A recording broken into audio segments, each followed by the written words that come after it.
the word to change us. Remember, the word is who? Jesus. The word is Jesus. Don't look at the word like what we are writing here. Try to write, when we talk about the word, try to take it off from just seeing a writing or some things that have been typed down. The word is Jesus himself. When you abide in Jesus' word, like to say, when you abide in Jesus, number one is that he will help you to be able to believe in him without any shadow of doubt. Amen. In every situation of your life, you are going to trust him, you are going to believe him without any fear, without any shadow of doubt in your life. This will imply being a diligent student of the teacher or the teachings of Christ. My beloved, we are challenged in this world today by some people out there called Jehovah's Witness. Jehovah's Witness. I keep listening all the time. If you look at the diligence of this people, in fact, the new diligence, the new people that I saw again in this country when I just arrived, were the Mormons. Jesus Christ. Even though off the rail, the train is off the rail, but they are still devoted to go with it. They are committed to the work. They are committed to the task. They are sincerely wrong. Yet they are sincere. The way they are going is opposite direction of heaven. Yet they are sincere in it. They are serious in it. We don't have time to debate whether, how do you know they are wrong? I know. Go ahead. No. I said we don't have time to debate about that. We just know they are off the rail. Anybody that does not confess Christ as the Lord and Savior, you don't need to bargain anything with them. Is Jesus the Lord of their life? Is Jesus their Lord and Savior? No. Forget about it. You don't need to bargain anything anymore. Amen. But why are these people who are going the wrong way instead more serious than us? Listen to the answer. The devil doesn't want you to make it a thing. He is trying, using every avenue, from financial problem to marital problem to job problem to everything, to frustrate you are straight walking with God so that you shouldn't make it in heaven. Because he knows what he missed. But because we see this, you need to hear testimonies of people who live in countries where they are persecuted for accepting Christ. Then you know what it means to accept Jesus Christ. We are here, we just accept it, and hey, who cares? Nobody bothers. And that's why we take it in a certain way. But go and read, just in Nigeria here, just in North Nigeria, in Kano and all those northern states, the wars that are going on there. In fact, I was learning from KLBJ, the station, the radio station, how there was fighting just because of a Muslim saying that somebody was praying aloud around their neighborhood. And the war sparked out, fighting sparked out. So my beloved, I want us to cherish what we got. That's right. Amen. Cherish the Christ that you have received freely in this nation and run with it and serve God and make the best of it. That's right. Don't make it as this thing works. Let me tell you, even if it's your job, if you are not devoted to it, you are going to feel discouraged one day. Anything that you don't do with your whole heart, you are not going to love it. It be your job, be school, you go to school, you don't care. Hey, you're going to pin one day. But when once you go in and you pin your leg, you say, I am going to make this thing work for me. It's going to work. I was sharing with the testimony that David gave me when they bought their house. And the woman who was living there was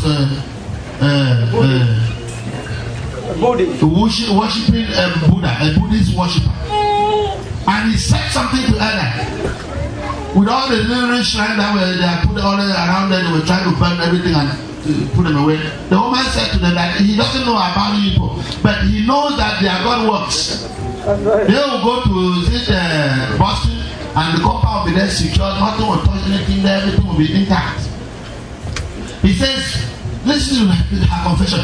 He said she knows that Christianity works. The only problem is that people are not committed to it. Imagine that. Right. A Buddhist confessing that she knows that Christianity works, but the only problem is that Christians are not committed to see it work for them. That's right. That's right. What a shame. And we see most people jumping from Christians who are Christians and say, I want to now be a Muslim. Why? Because they see it working. But is that the yardstick to judge whether something is right or wrong? No.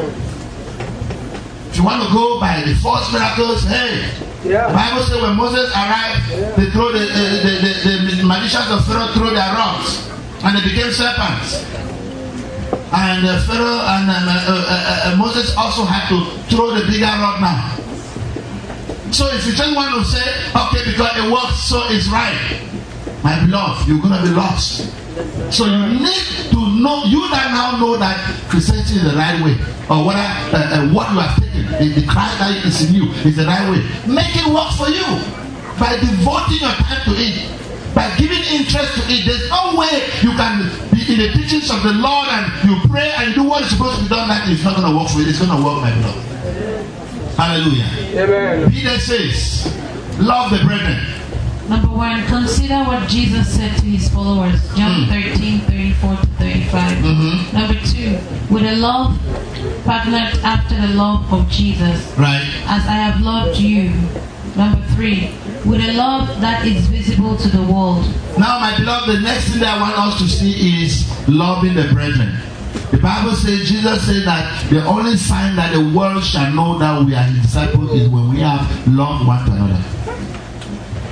How much love for the brethren do you have in your heart? When you don't see brother A, when you don't see sister B, when you don't see, have you ever checked to call to know why they are not in church? Love for the brethren, a craving for the brethren. I was literally crying in one sister's house yesterday that I've not seen her for 3 weeks. Just crying. I said, if it means crying these tears for you to know how much you mean to me and to the body of Christ, let me cry then. Yes, she said, well, what I'm going through, I'm not going to come right now. I said, you're not going to go through what you're going through out there, and get it out there. It's in here. But my brother, what am I trying to say? A genuine love for the brethren is the only mark that you and I can show we are true followers of Christ. I was talking with a sister today morning while driving to the airport to drop my in-law who came. And she said, what does it mean if somebody comes to you and he said, you know, she was telling me a testimony in their church. She said she's like that, even if it means her spending her lifetime to help, that's her heartbeat, she will ask to help. I made her a joke. I said, well, you do that except when you come to help as a victim. And she laughed. She said the sister in their church that just came, her car break down. And she went around talk to all the big pharmacists in their church that my car is broken. They said, well, sorry, sister, sorry. Then they came to her, she's a common correctional officer. No, not the other one. The one I told you. The parole. She said, well, sister, what can we do? How much do you ask? And she bent down and wrote a check. They said, you want to act? And here's your car. Now, she's like, what is the extent of piling the money and keep it there? You cannot have somebody who come and try to do that. This is what I'm going to do. You say sorry. What does that sorry got to do? And this is what we are talking about, true love here. Hello? It doesn't matter the amount, it matters the heart. God knows that you are able to do it or not. God knows what you have that you can help that situation or cannot help that situation. So a genuine love for the brethren is one of the things that I want us to cultivate and see that we put into practice to be able to live that life that will leave a mark that we are children of God. Now we're talking about the brethren. What if even the church is suffering from something? Then you just see it. If A doesn't give, I doesn't give. Is a Christianity equated to A or B? The A, didn't we come around mid-year? No, people have always said this, oh, Pastor Victor, Cameroonian church. I tell people I didn't know nobody here apart from the God before I came to Houston. I didn't know nobody. So it's not like I gathered some group of people that I used to know, then I brought them and said, let's start the church. I used to know no single one. My meters say, I know you, Uncle I, all of these people that are willing to die for the ministry. I knew all of you here. I didn't know nobody anywhere. And so why should it be that if we have a cry, then you sit back there and wait that they should cry more before you hear? Please be generous. Hallelujah. Be generous for the sake of Christ. Hallelujah. The last one there, please. I'm going to rush this. Seed bears much fruit. Number 1, read what Jesus told his disciples, John 15:8. They just don't want to read out the whole place.